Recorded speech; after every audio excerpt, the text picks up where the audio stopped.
It's a lot of fun. It's a lot of commitment. I don't think any of us really realized how much, time and effort outside of class that you need to put into it. A lot of memorization, watching the news every day, reading the newspaper, and actually knowing what's going on. Now I look at the news a lot of times, especially on domestic issues. There was a recent appointment by the embattled Illinois Governor Rod Blagojevich of a senator, Roland Burr, and the Senate, the 50 Democratic senators had planned to block this appointment, and I looked in the Constitution and they were citing Article 1, Section 5, and in that article it says that the Senate can be the judge of elections and the qualifications of its members, but it doesn't really give them the power to block it, so even though they were saying that they could, it wasn't technically constitutional. What is making these young people so socially conscious? It's not a new movie or a new video game.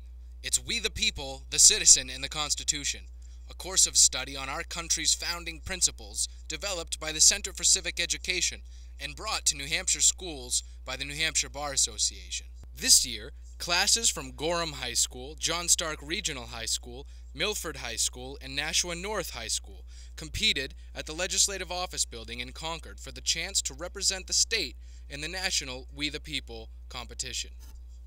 Since the We the People program was created in 1987, more than 28 million students have taken part.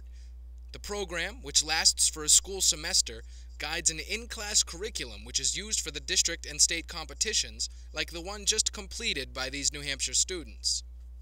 Competition is in the form of a legislative hearing, and in New Hampshire, judges from each court and attorneys from across the state serve as competition judges.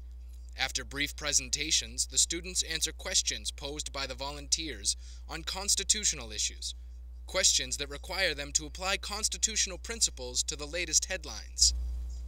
Judicial review. Now it has come to pass that most people just assume that judges can declare laws unconstitutional. Nowhere does it say that in the Constitution. Is it appropriate that the power of judicial review has come to exist? When you look at cases such as Dartmouth versus State of New Hampshire, that judicial review has had a major effect, and that some of the results can be very profound. So I'd say that judicial review, whether in some opinions it may be a bad thing, it also is appropriate. I have been surprised, every time I've judged, I've been surprised at the depth of the students' ability. With the economy and with the wars in Iraq and Afghanistan, September 11th, terrorism, there's so much going on that all the branches of government, but especially executive, have had to step up. I was truly impressed by your grasp of the subject area and your ability to apply the textbook to the facts of the day. I also thought that you were